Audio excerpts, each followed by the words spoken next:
di tempat biasa seperti sebuah perjalanan yang terus supaya mereka menjadi sadar dan juga mengetahui akan mulai menjalankan hidup sendiri, supaya mereka senantiasa memahami akan ikatan hidup sendiri dan bagaimana menerima dan hidup dunia dalam kehidupan sehari-hari. Apakah kamu percaya bahwa roti dan anggur yang kamu terima benar-benar tubuh dan darah Kristus? Apakah yang kamu harapkan dengan menerima tubuh dan darah Kristus?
Inilah tubuhku yang diserahkan bagimu.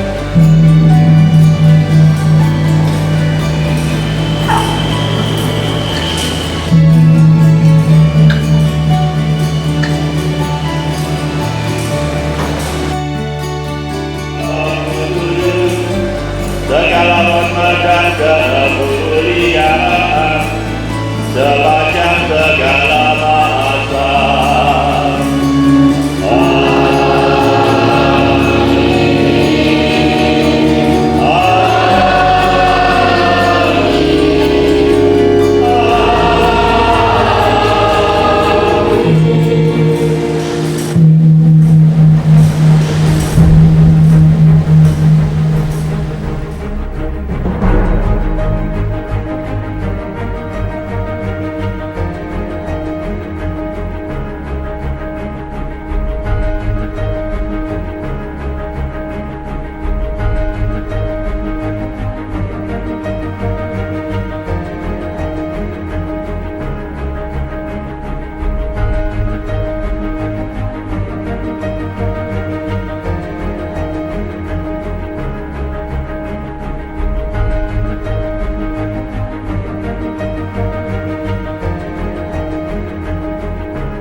Mungkin para peserta juga akan ingin tahu rasanya macam apa.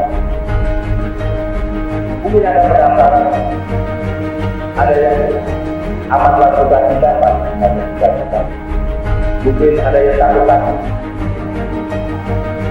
dan banyak perasaan lainnya.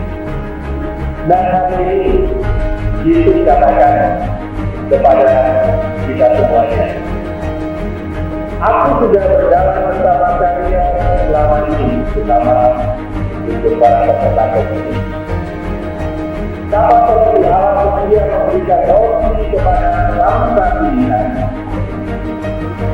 Yesus sekarang ini juga memberikan dirinya sendiri sebagai roti yang sejati untuk kita semua yang akan berhubungi entah yang baru pertama atau yang sudah lama. Dalam diri tadi Yesus berkata dengan tegas, "Akulah roh hidup yang turun dari surga. Barang siapa makan dan minum dari darahku, ia mempunyai hidup yang kekal." Berarti ini bukan sekedar roti biasa yang kita bisa beli di toko-toko, di warung-warung, atau dibuat di rumah. Ini bukan sekedar simbol, karena ini tadi mengatakan dagingku adalah benar-benar makanan, dan darahku adalah benar-benar minuman. Jadi apa yang kita terima adalah tubuh dan darah Yesus setelah mengalami konsentrasi. Saat kita menerima roti kudus, seluruh diri Yesus Kristus masuk ke dalam diri kita. Dia mengalir seperti darah yang memberi hidup ke seluruh organ tubuh kita. Bukan dia hanya bertambah, tapi dia hadir dan meratu menyatu dengan tubuh kita. Nah, maka kita juga menjadi tubuh Kristus di dunia ini. Saudara yang terkasih, Santo Paulus dalam suratnya kepada jemaat di Korintus menyatakan, karena roti adalah satu, maka kita sekalipun banyak adalah satu tubuh, karena kita semua mendapat bagian dalam roti yang satu. Ini artinya ketika kita menerima komuni, kita tidak hanya bersatu dengan diri, tetapi juga kita bersatu dengan seluruh anggota gereja, bukan hanya di paroki, tetapi juga seluruh anggota gereja seluruh dunia. Kita semua menjadi satu keluarga besar karena makan dari roti yang sama.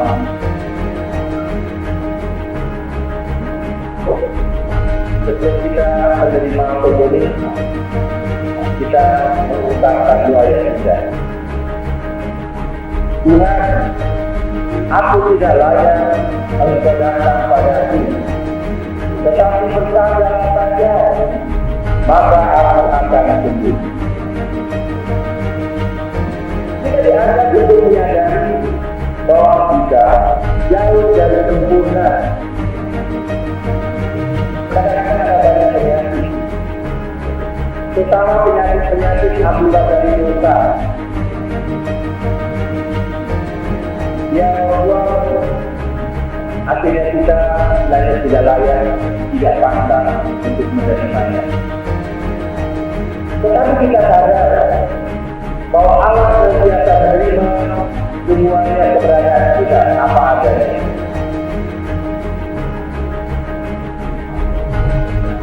Dia senantiasa akan mendatang dan kita memohon pada Tuhan, kepada Yesus sendiri.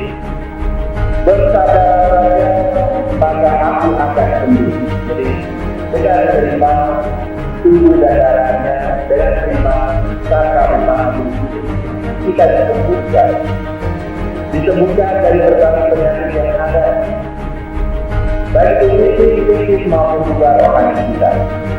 Dan diharapkan kita jadi sehat untuk bisa beraktivitas, untuk bisa menjadi kita Kristus di tengah-tengah dunia ini. Dengan menerima tubuh dan darahnya, Tuhan Yesus bukan hanya bersabda, melainkan menyatu dengan tubuh kita.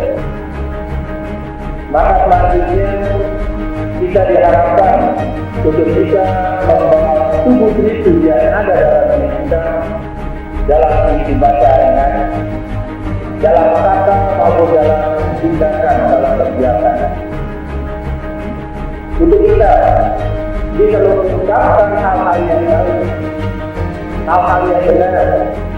Untuk kita bisa hidup dalam kejujuran, keterbukaan, dan penyerahan diri kita pada Allah. Ini tidak mudah. Walaupun Yesus telah bersama dengan diri kita, kecenderungan manusia untuk melakukan kejahatan itu. Maka kita diajak bersama anak-anak yang akan menerima benih pertama, senantiasa lalu berdoa.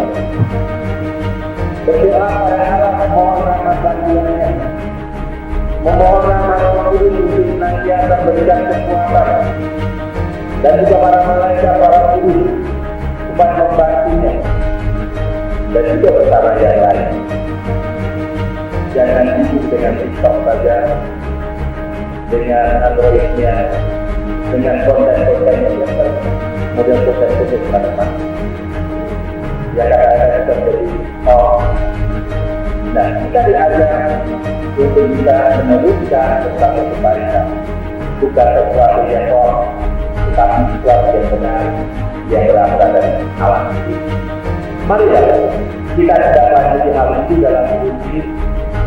Kalau kita memohon rahmat lancar di alam, memohon rahmat bantuannya, supaya kita senantiasa hidup berpandan dengan apa yang kita terima, tubuh dan darahnya dalam hidup kita. Kemudian para Bapa dan Putra dan Roh Kudus